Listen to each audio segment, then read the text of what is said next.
apa kabar? Semoga Bapak diberikan kesehatan, panjang umur dan kebahagiaan selalu ya. Dan sebagai masyarakat dan warga negara Republik Indonesia yang baik, saya Dewi Tanjung mengucapkan terima kasih kepada Bapak telah pernah memimpin bangsa ini selama 2 periode, batu 10 tahun, menjadi Presiden ke-6 negara Republik Indonesia. Terima kasih banyak atas kepemimpinan Bapak. Tapi sebagai masyarakat, saya boleh dong mengkritik dan menilai kinerja Bapak selama 10 tahun.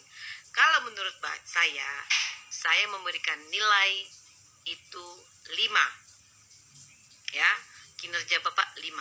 Kalau saya memberikan nilai kinerja Bapak Jokowi itu 9.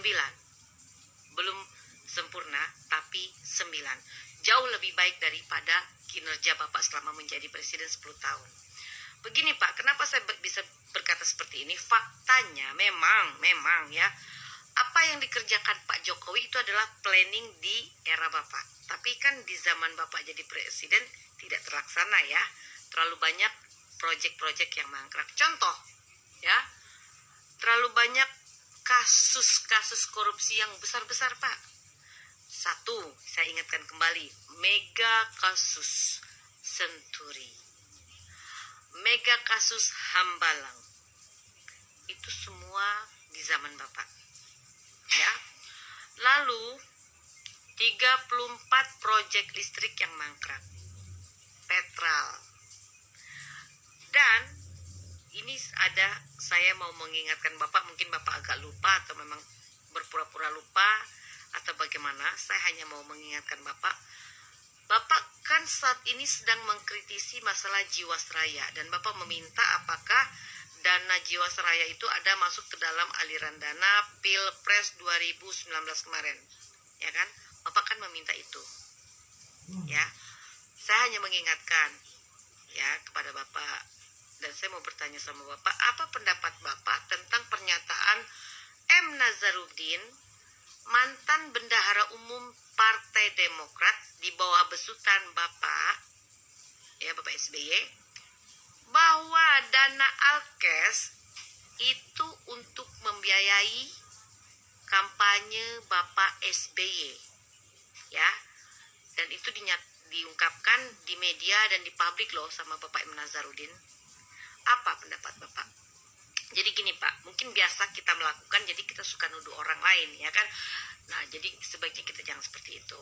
Ya, saya hanya mengingatkan Bapak, gitu loh. Bapak juga pernah loh melakukan kesalahan, ya.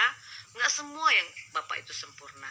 Saya mengingatkan, kalau benar Bapak itu memimpin Indonesia itu baik, ya, dan kinerja Bapak betul-betul memuaskan masyarakat, dan semuanya berjalan baik seperti yang Bapak katakan selama ini, tidak akan mungkin suara Demokrat itu merosot tajam di 2019 kemarin. Itu logikanya Pak. Berarti apa? Berarti masyarakat tidak percaya lagi dengan Bapak. Berarti masyarakat kecewa dengan kinerja Bapak. Itu faktanya loh Pak. Saya dulu sangat memuja Bapak loh. Tapi begitu saya tahu kinerja Bapak, ya, yang saya anggap tidak pro-rakyat dan terlalu banyak proyek-proyek yang mangkrak, jadi rasa simpati dan dukungan saya itu beralih, ya. Nah, memang kata Bapak, LRT, MRT, tol laut, Trans Sumatera, Trans Papua, Trans Jawa itu adalah planning rencana pembangunan di era Bapak. Tapi faktanya kan tidak ada satupun yang terrealisasi.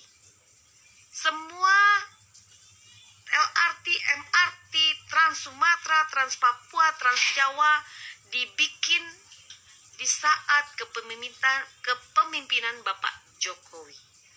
Semua infrastruktur itu dibangun di saat Bapak Jokowi, bukan di zaman Bapak SBY. Dan masyarakat tahu itu Pak. Nggak usah jauh-jauh, ya. Hal kecil aja Pak. Bapak tinggal di Cikeas, lalu Bapak buka jalan akses jalan baru di Lewinanggung. Pertanyaan saya, jalan hanya sekian kilometer, apakah selesai? Tidak kan? terbengkalai juga kan. Nah, itu aja, itu contoh kecil Pak. Lalu di zaman Bapak jadi presiden, entah ini rasa ketakutan Bapak, kepanikan Bapak, ya. Kalau Bapak pulang ke Cikeas, dari awal tol pintu tol Cibubur sampai lewat 500 meter dari Cikeas, itu banyak sniper-sniper Pak, yang berjaga-jaga.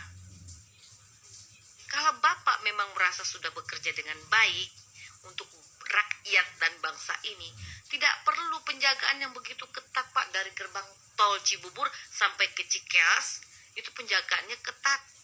Banyak tentara, polisi bersenjata laras panjang sepanjang jalan. Ya. Dan Bapak pengawalannya ketat loh. Kalau Bapak pulang kemana-mana tuh pengawalannya ketat gitu loh. Ada apa? Kenapa Bapak seperti ketakutan, panik gitu loh? Sedangkan Bapak kalau memang sudah merasa bekerja dengan baik untuk rakyat dan bangsa Indonesia, nggak perlu panik Pak, nggak perlu takut, ya. Apalagi kalau Bapak mau pulang ke rumah Bapak sendiri di Cikeas, penjagaannya luar biasa ketat sekali. Sampai kami warga ya masyarakat kecil, kita kebingungan ini mau perang atau mau apa ini presiden, ya. Pak Jokowi juga presiden Pak. Tapi penjagaan beliau nggak seketat Bapak loh. Rumah beliau pun tidak dijaga dari ujung ke ujung, banyak sniper tidak ada. Ya. Jadi kita bisa membedakan orang yang betul-betul bekerja dengan hati, yang tulus untuk rakyat dan bangsanya, dia tidak pernah takut berhadapan dengan siapapun. Dia nggak perlu pengawalan yang ketat. Dia nggak perlu sniper sepanjang jalan ke arah rumahnya. Nggak perlu. Kenapa? Karena beliau merasa beliau sudah berusaha bekerja dengan baik menjadi kepala negara. Infrastruktur dibikin. Di mana-mana dibangun semua. Dan Bapak bisa buktikan loh. Trans Jawa, Trans Papua, Trans Sumatera, Tol Laut, LRT, MRT, semua di zaman Pak Jokowi. Walaupun kader-kader Bapak yang suka menjilat-jilat sama Bapak itu, yang selalu ABS asal Bapak senang ya. Nah, itu mereka mengatakan itu adalah plannya, rencana di saatnya Pak SBY. Tapi faktanya kan tidak satu pun yang dibangun oleh di zamannya Pak SBY.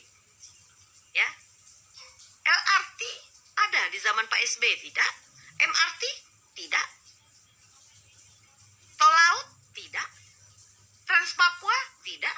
Trans Jawa tidak. Ya, Trans Sumatera apalagi.